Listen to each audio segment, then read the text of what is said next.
But today, I'm also here to talk to you about what's going on in this building and in buildings around the world. Every day in America, every single day in America, almost 4,000 little innocent baby boys and girls lose their lives to surgical abortion. Now that's just America, and that's just surgical abortion. If we can actually count the number of chemical abortions, it would be astronomical. Every single day in this country, almost 4,000 little precious human beings are killed in the name of choice in buildings like this around the country. We are now coming up on 38 years. 38 years of decriminalized abortion in America. 38 years. Almost 52 million children dead. And with all of the technology that we have, with 3D and 4D ultrasounds, with all of the life development facts that we have, with all of the education that we've done, with all that we've done, why is it that this is the only people here in Dayton right now? Why is it that this is all there is? Where are the people that call themselves followers of Jesus Christ today? Amen. It's because we have not truly seen abortion for what it is. For some reason, we have been able to separate the child in the womb from every other human person. For some reason, we've been able to say abortion is just this political issue. Just something that I say I'm against. I was the same way.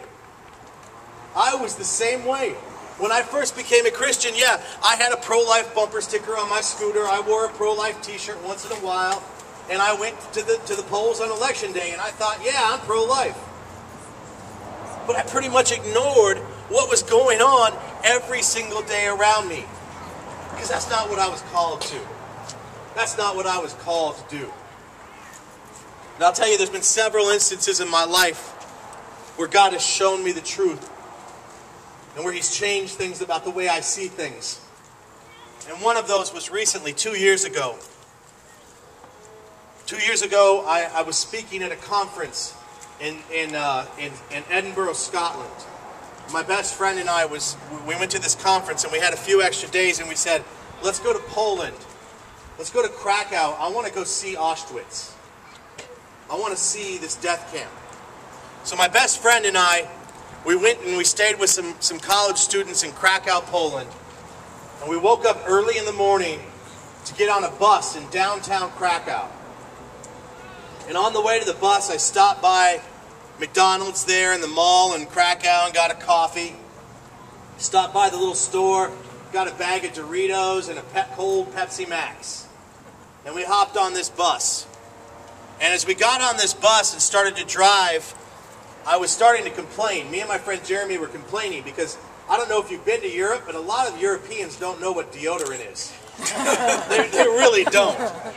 And we're sitting on this bus and there's no air conditioning and the driver is chain smoking. And it's a 2 or 3 hour bus ride to Auschwitz. And I'm sitting there complaining, and then I look out to the side and I see these train tracks that happen to be going the exact same way we're going. And I thought to myself, what am I complaining about? Because I looked at these train tracks, I thought about where they were heading and how those people back in that day rode in those train cars. And here I'm sitting on a cushioned seat with a bag of Doritos and an ice cold Pepsi Max, and I'm complaining when I'm about to go see where these train tracks lead to. And that really woke me up to what I was about to experience that day. And as we got to Auschwitz, we walked in, and if you've ever been there, if you've seen pictures, there's this wrought iron arch over the gate that says, "Work makes free" in German. See, at that time, they were playing mind games with the Jews. They were telling them that we're taking you to somewhere new where you're going to get a new life, and if you work hard, you're going to gain freedom, and you're going to get your stuff back, and you're going to be okay. So as they walked into Auschwitz and they read that work makes free, it made them want to work really hard because they really believed in that freedom that was going to happen. And there was this one building that had 3 displays that really hit me that day that really threw me for a loop. The first was a display of a pile of hair. And as I'm looking at this pile of human hair right behind us, the tour guide said, look at this. And it was a blanket and a jacket woven out of human hair. And the Germans would take this hair and make jackets and blankets to keep themselves warm. And the next was a pile of prosthetic legs and arms. And as I'm looking at it, I'm thinking, these are pieces of people. These are literally pieces of people. But the third display is what really sent me through the roof that day, because it was a little glass table with some baby clothes. And in that was a little pair of hand-knit wool shorts.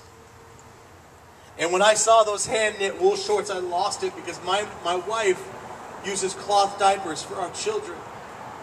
And when you use cloth diapers at night, you put a little pair of hand-knit wool shorts over the diaper. So I'm sitting there looking at what could be my son Atticus's hand-knit wool shorts. And I know that they were taken off of a little baby right before that baby was thrown into an incinerator. And we left that building, and as you walk out, you're already emotionally distraught, but you walk into the courtyard where the shooting squad was. And you see the wood thing right behind you with all the bullet holes in it. So the next we got on a bus and we went to the next camp, Birkenau. And as we got to that camp, you see the railroad tracks that we had been looking at leading right into the camp. And they took us into this camp, and we're walking down these railroad tracks, and they took us to the platform where they would unload the trains of all the Jews. And this is how they would do it. They would come up and they would say, you look pretty healthy, we're going to get you a job. You're going to be over here on this side. You look pretty healthy too, we're going to get you a job, so you're going to be on this side. You know, you're a little bit older, I think that you need a nice hot shower and some clean clothes. So this group right here, you're going to get a hot shower. See, they had been in that train car for 6, 7, 8 days, standing like this with every possession they had. There was no sitting down. There was no laying down. If they went to the bathroom, it was in their pants. There were dead bodies leaning against them because the only water and food they had is that they happened to have it in their possessions. So they're standing there for 7 days, and they finally get out, and they're like, we're going to give you a nice hot shower. And they would send you guys off to your work assignments. And then they would walk you, and they marched us the same direction that they would walk you. And we're walking down the tracks, and we come to this building where they would take you in. And they would tell you all to take off your clothes. It doesn't matter who's there, male, female, it doesn't matter. But they would say, put your clothes on this number. That way you know you can have clean clothes when you're done with your shower.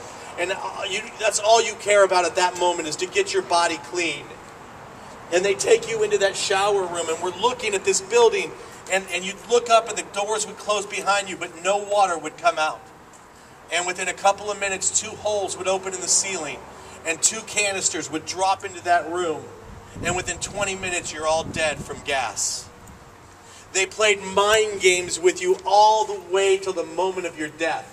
But then they would come and get you two. See, you two were given work assignments. They would walk you into the back. And there you would be, and you'd see all these bodies, and there's your grandmother laying on the ground. And they would tell you to pick her up and put her in an incinerator. And if you don't do it, they'll just shoot you right there. And I'm standing there looking at this thinking, how? How did this happen?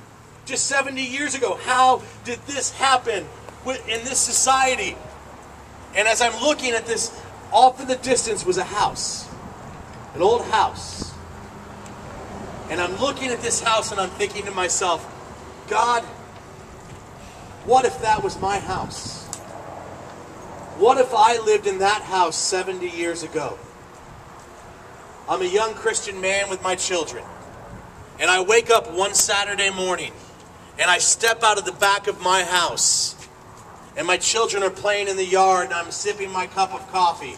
And all of a sudden I see this building. And I see the Jews being lined into that building.